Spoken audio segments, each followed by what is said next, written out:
L'histoire des propriétaires de ce très beau domaine en Anjou, pour autant que l'on sache, remonte à la Révolution française.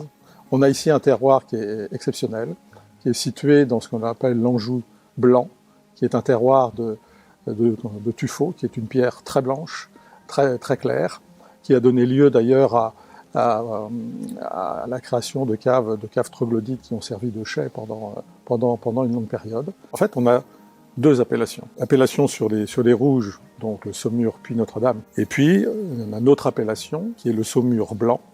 La transition bio a été faite à partir de 2012, on est certifié depuis 2016.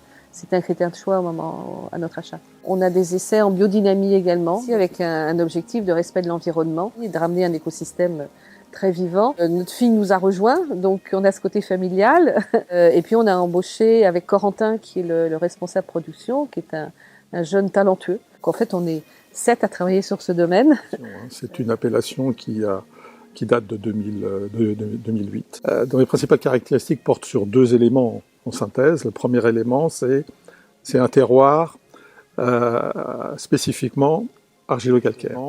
Un terroir argilo-calcaire qui va donner de la profondeur à la vigne, qui va donner de la vigueur, qui va donner de la richesse. Et puis le deuxième point important également, c'est des rendements plafonnés à 50 hecto-l'hectare, avec comme objectif de donner des vins plus riches, avec plus de caractère, plus de puissance. Nous élevons nos vins soit dans des cuves, soit dans des fûts de chêne. Et qui est un chai assez extraordinaire, parce qu'en fait, il est développé avec des cuves béton, en fait. Et puis, dans nos caves, dans les caves troglodytes, là, on élève effectivement plutôt des vins en fût de chêne. Bon, les vendanges sont manuelles pour l'ensemble des parcelles, de manière à éviter le maximum de manipulation. On fait très peu d'interventions sur les vins, et notamment, on ne souffre pratiquement pas. Tout ça, effectivement, donne une qualité de vin avec des vins assez frais, beaucoup tournés sur le fruit blanc, la fleur blanche, beaucoup tournés sur le fruit rouge, la fraîcheur également des saumures